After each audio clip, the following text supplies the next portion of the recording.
আমার সঙ্গে আপনাদের এই সৌন্দর্য সাক্ষাৎ হয়েছে, আলাপ আলোচনা করতেছি এবং আমার নিজের এলাকা হিসাবে আন্তরিকতা আবদার এত বেশি যে দেখা করে দু চারটা কথা যদি না বলি না শুনি তাহলে এটা তো বিলবত হইল না, সুন্দর হইল না। এবং ঈদ উপলক্ষে যেহেতু সবাই এখানে উপস্থিত হয়েছে, আমি আপনাদের সবাইকে ঈদের শুভেচ্ছা জানাই। ঈদ মোবারক। ঈদ মোবারক। আপনারা দীর্ঘদিন এই বন্দরে কাজ করতেছেন এবং যারা এই মাছের শ্রমিকে আছে, জীবনের উন্নতি খুব একটা বৈষম্য আমি দেখি না। 17 বছর ওখানে কাজ করতে গিয়ে অনেকে সবাই দুর্বলতা হিসাবে বিএনপি গণনার লোক হিসাবে অনেকভাবে নির্যাতিত হয়েছে, অত্যাচারিত হয়েছে। ঠিক, কারণ বিএনপির নাম যতভাবে বিভিন্ন ভাবে ব্যবহার হয়েছে তত বেশি অত্যাচার হয়েছে গত 17-18 বছর। এরপরও কি করবেন? এই অত্যাচার নির্যাতন সহ্য করি ব্যয়ের মতো পেটের টানে নারীর টানে পরিবারের জন্য সেখানে বসি বসি এই কষ্টটা সহ্য করে সেখানে কাজ করছেন।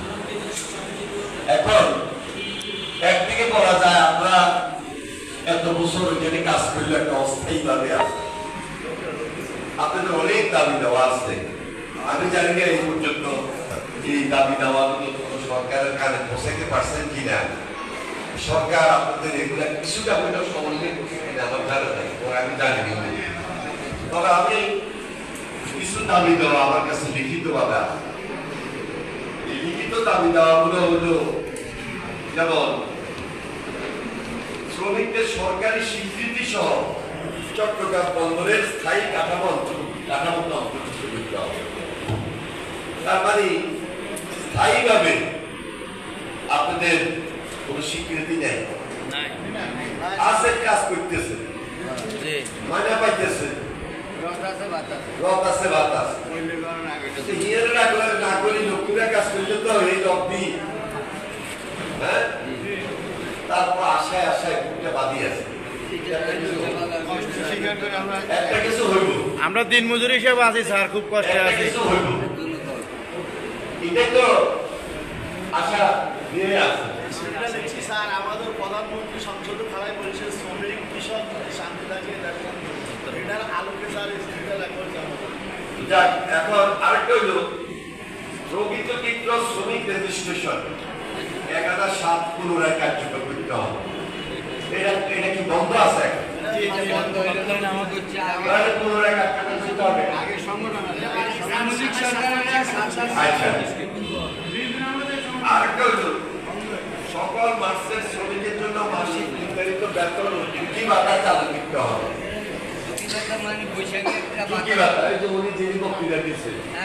তিনি বলছে যে একটা লোক হঠাৎ করে অ্যাক্সিডেন্ট হয়েছে, কাজে পড়ে মরে গেল, কত রকমের দুর্ঘটনা ঘটতে পারে। এই যে একটা ঝুঁকিতে নিয়ে কাজ করতেছেন, ঝুঁকির একটা বাতা তো থাকা উচিত, এটা আপনাদের দাবি। আরেকটা হইল শ্রমিকের জন্য চিকিৎসা সুবিধা, স্বাস্থ্য বীমা, বন্দর হাসপাতালে পূর্ণাঙ্গ চিকিৎসা সেবা নিশ্চিত করতে হবে। এমনি তো শ্রম দিই খুব একটা অর্থ করে যাই, ডেলি কামাইতেছে। সরকার যদি আপনার চিকিৎসার কিছু ব্যবস্থা করে দিতে পারত, বা আপনাদের চিকিৎসা বীমা বা স্বাস্থ্য বীমা যদি থাকতো, কিছুটা তো মনের মধ্যে টেনশন মুক্ত করতে পারতেন যে না একটা বড় ভরসা আছে, হঠাৎ করে অসুস্থ হয়েছিলে আমি চিকিৎসাটা পাবো, এটাও নেই। এরপরে শ্রমিকদের জন্য আবাসন, কল্যাণ তহবিল, সামাজিক নিরাপত্তা কর্মসূচি চালু করতে হবে। থাকার কোনো ব্যবস্থা নেই, এই যে সিটাকে যায় সেখানে ঝুঁকের মধ্যে থাকে, বস্তির মধ্যে থাকে, এইভাবে কষ্ট এটা আরেকটা দাবি। কর্মরত সকল শ্রমিকের পরিচয়পত্র, চাকরির নিরাপত্তা প্রদান করতে হবে। মানে আপনাদের কোনো পরিচয়পত্র নেই, মালিকের আন্ডারে স্যার অনেক কথা কথা গেট বন্ধ। আরেকটা হলো দীর্ঘদিনের মানবতার জীবনযাপন বিষয় বিবেচনা করে ক্ষতিগ্রস্ত 7,000 শ্রমিক পরিবারকে এককালীন নগদ আর্থিক সহযোগিতা দিতে হবে। 7,000 টোটাল আপনার প্রায় 7,000 উপরে আছেন নাকি? জি। আরো স্যার আরো আসতে হবে। শ্রমিকদের ন্যায্য অধিকার আদায়ে একটি স্থায়ী সমাধান উচ্চ পর্যায়ে তদন্ত কমিটি গঠন করতে হবে। মানে একটা তদন্ত কমিটি করলে এই দাবিগুলো ঠিক আছে, এটার সঙ্গে যদি কিছু কমান কিছু বাড়ান প্লাস মাইনাস করি আমাদের একটা স্থায়ী বন্দোবস্ত করতে হবে। যে আমরা একটা শ্রমিক, আমাদের এই শ্রম দিয়ে এই দেশের উন্নয়নের চাকা ঘুরে মিল ফ্যাক্টরি যা কিছু আছে, শ্রমিক যদি শ্রম না দিত এই উন্নয়নের চাকা কি ঘুরত? উন্নয়নের চাকা ঘুরত না। তাহলে এই যে আপনাদের শ্রমের ঘাম, আপনাদের শ্রম পরিশ্রম কষ্ট, মাথার ঘামটা যখন গায়ে পড়ে, সারাদিন ঘাম যেতে থাকে পায়ে পড়ে, তখন কষ্টটা আর একটু অনুভব করো না। যিনি শ্রম দেন তার এই কষ্টটা আসে নিজে বুঝে। একদিকে শারীরিক কষ্ট, একদিকে মানবিক কথা, আরেকদিকে পরিবারের কষ্ট, পরিবারের চিন্তা, অনেক বড় কষ্ট। যাই হোক, আল্লাহ হুকুম, আল্লাহ মানুষকে শ্রেণী পেতে কাউকে বড় করছেন, কাউকে মধ্য করছেন, কাউকে ছোট করছেন, এটা আল্লাহরই হুকুম। না হলে একটা জীবন যদি আপনি শুরু না, আমার পিতা আমাকে স্কুলে ভর্তি করাইছে, আমি আইএবি পাস করলাম, একটা ভালো চাকরি করলাম, চাকরি করে উপার্জন করলাম, শ্রমটা দিতে হইল। কিন্তু আপনার জন্মটাই হচ্ছে এমন ভাবে যে আমাকে শ্রম দেওয়া ছাড়া কোনো উপায় নেই।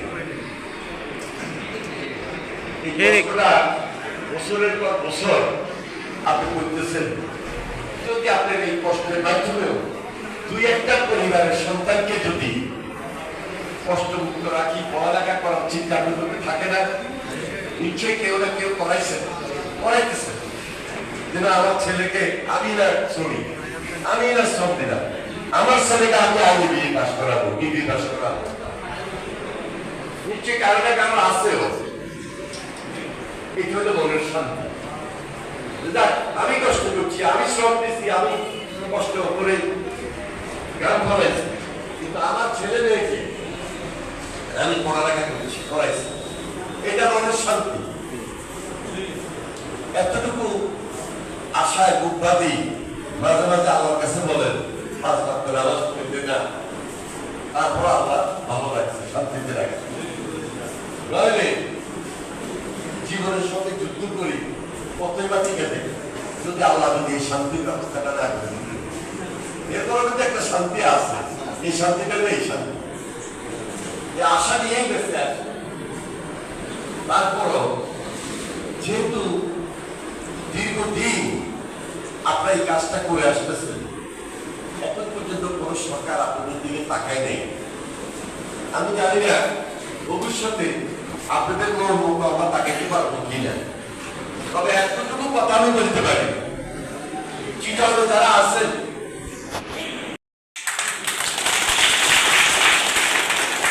প্রত্যেকটা দাবি হয়তো বা সমাধান করা যাবে না, কিছু দাবি যেন আমি সেখানে চট্টগ্রামে আমাদের অর্থমন্ত্রী সাহেব আছেন আমির হোসেন মাহমুদ চৌধুরী, সর্বপ্রথম তার সঙ্গে আলোচনা করি। আমি ওনাকে বলবো, দেখেন আপনি হইলেন সারিয়ে দেন না, শিকারিয়ে দেন না, আমার লক্ষ্মীপুরের এই মানুষগুলা সেখানে কষ্ট করতেছে, এই কষ্টের পাশাপাশি সিটারের অনেক লোক আছে, সবাই কথা চিন্তা করি মানবিক দিকটাকে প্রাধান্য দিয়ে আপনি যদি একটু সদয় হন, আমি বড় করি বড় মুখে আপনি যেমন কথা বলবেন আমিও কথা বলতে পারি, এবং আল্লাহর কাছে আমরা কিছু পাবো যে না আমরা শ্রমিকদের জন্য কিছু করতে পারছি। এবং বিএনপি সরকার আপনাদের জন্য কিছু করতে পারছে। তার মানে তাই খবর ছেড়ে প্রধানমন্ত্রী হিসাবে নির্বাচনের আগে সবার প্রতি যে মর্যাদা দিয়েছেন, কথা বলেছেন, এটাকে সম্মান দেওয়া হবে। এটাকে শ্রমিকদের জন্য যতটুকু করা দরকার হবে সেই করার জায়গায় ইনশাআল্লাহ বুঝতে সক্ষম হবে আমার বিশ্বাস। এতটুকু যেন আমরা করতে পারি, কমপক্ষে যদি কিছু করি, এটাই হলো আপনাদের পাওয়া, এটা হলো আমাদের দেওয়া, এটা হলো তারেক রহমান সাহেবের দেওয়া, এগুলো সরকারের দেওয়া। এরপরে আমাদের মাননীয় অর্থমন্ত্রীর সঙ্গে আলাপ করার পর আমি এবং অর্থমন্ত্রীর চেষ্টা করবো এটা মাননীয় প্রধানমন্ত্রীর কাজে পৌঁছানো। এই দাবিকে আমি নিয়ে যাই, আমি ব্যাখ্যা করবো। এবং এই সুবাদে শুধু লক্ষ্মীপুরের শ্রমিক হিসাবে যারা ওখানে কর্মরত আছে তারা না, সবাই যেন একটা নিশ্চিত থাকে সারা বাংলাদেশে তারা যেন মিনিমাম কমপক্ষে শ্রমের মর্যাদাটুকু পায়, সেই চেষ্টাটুকু আমি করবো ইনশাআল্লাহ। এর বাহিরে আরেকটা কথা বলবো, সেটা হল যারা আমাদের একটা অঞ্চলের শ্রমিক আছে তাদের জন্য আমি বিশেষ একটা ব্যবস্থা করবো। ওইদিকে যদি কিছু না করতে পারি, কিন্তু আমার একটা বিশেষ ব্যবস্থা থাকে। এটা কেমনে করবো, কিভাবে করবো, আপনাদের দুই একজন আমাদের রাজনৈতিক নেতৃবৃন্দের সঙ্গে আলোচনা করি, পরবর্তী পদক্ষেপ গ্রহণ করবো ইনশাআল্লাহ। আলহামদুলিল্লাহ। আজকের এই দিনে আর বেশি কথা বলবো না। ঈদ উপলক্ষে আপনারা সবাই আসছেন, আপনারা তো জানেন সবসময় এখানে আসা যাওয়া আছে। 5টা বাড়িতে একটা ভিড় থাকে। আমাদের মান্দারি, দত্তপাড়া, তারপরে চন্দ্রগঞ্জের অনেক লোকজন কিন্তু অপেক্ষা করতেছে। আপনাদের বিদায় দেওয়ার পর আমাদের একটা শিক্ষিত আইডিয়াল স্কুল অ্যান্ড কলেজের মিটিং আছে, মিটিংটা শেষ করি চন্দ্রগঞ্জ এবং দত্তপাড়ার মধ্যে সাথে আমি বৈঠক করবো আলাদাভাবে, ঠিক আছে? এখন আপনার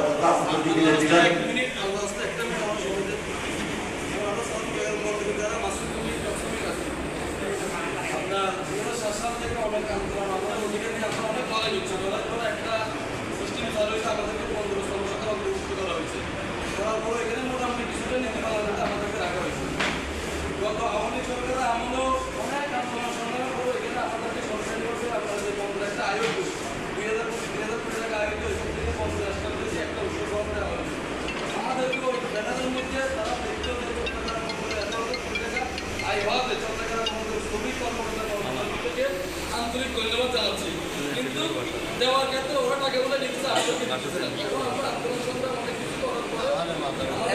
কিছু টাকা পয়সা দিত গত অনেক ষোলোর পরে আপনার আমলেও এটা একবার কিছু মহল এটাকে বন্ধ করতে চাইছিল। তখন আমরা আমাদের এখানে লেখার মধ্যে যদি না থাকে তাহলে আমাদের আজকে আবার ক্যান্ডিডেট দিতে আসলে লেখা সুন্দর করে দেয় দিলে আমি অর্থমন্ত্রী সরকারের কথা বলবো। তারপরে কিভাবে ধারাবাহিকভাবে এখান থেকে নিশ্চিতি পাচ্ছি ব্যবস্থা আমি মনে করি। ধন্যবাদ সবাইকে। আসসালামু আলাইকুম ওয়া রাহমাতুল্লাহি ওয়া বারাকাতুহু।